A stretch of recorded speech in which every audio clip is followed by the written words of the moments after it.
తెలంగాణ పుట్టుక విషయంలో తెలంగాణ యొక్క రాజకీయ వ్యవస్థలో కొంతమంది అజ్ఞానులు ఉన్నారని చెప్పడంలో కూడా అతిశయోక్తి లేదు. ఆ అజ్ఞాని ఎవరో కాదు, కల్వకుంట్ల తారక రామారావు గారు. కేటీఆర్ గారు తెలంగాణ భవన్లో కూర్చొని మైకు చేతిలో ఉంది కదా అని చెప్పి రాత్రిపూట తీసుకున్న డ్రగ్స్కి ఆయన ఏం మాట్లాడుతున్నాడో ఆయనకి అర్థం కావట్లేదు. తెలంగాణకు కాంగ్రెస్ పార్టీ దయం అంటున్నాడు. తెలంగాణ ఇచ్చినందుకు దయం అంటున్నారా? చెప్పండి. తెలంగాణ ప్రజా సంఘాలను అవమానపరిచిన కేటీఆర్ గారు తెలంగాణ ఉద్యమకారులని, తెలంగాణ అమరవీరుల కుటుంబాలని అవమానపరిచేట్టు మాట్లాడినటువంటి కేటీఆర్ గారు తెలంగాణ కాంగ్రెస్ తెలంగాణకు దయం అంటున్నారు.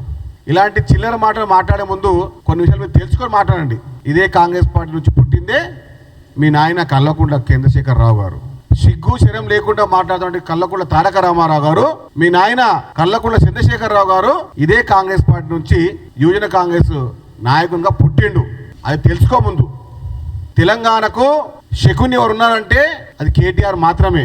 తెలంగాణకు శకుని పాత్రలో మనం కేటీఆర్ని చూడొచ్చు. బీఆర్ఎస్ పార్టీ, టీఆర్ఎస్ పార్టీ గత 10 సంవత్సరాలు తెలంగాణను ఒక కొరువి దయ్యంలా పీడ్చుకు తిన్నది.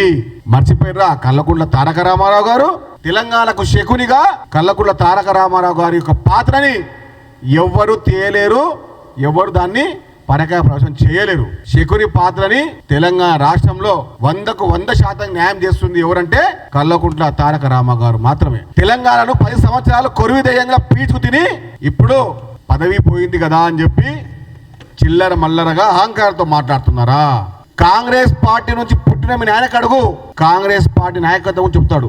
మాట్లాడే ముందు తెలుసుకొని మాట్లాడండి. అహంకారంగా మాట్లాడితే అదో పాతాళానికి తెలంగాణ రాష్ట్ర ప్రజలు ముఖ్యమంత్రి రేవంత్ రెడ్డి గారు కొట్టిన దెబ్బకు 100 లోతుల్లోకి పోయిన మీ పార్టీ, మీ వ్యవస్థకు మీరే చిల్లరగా మాట్లాడుతున్నారా?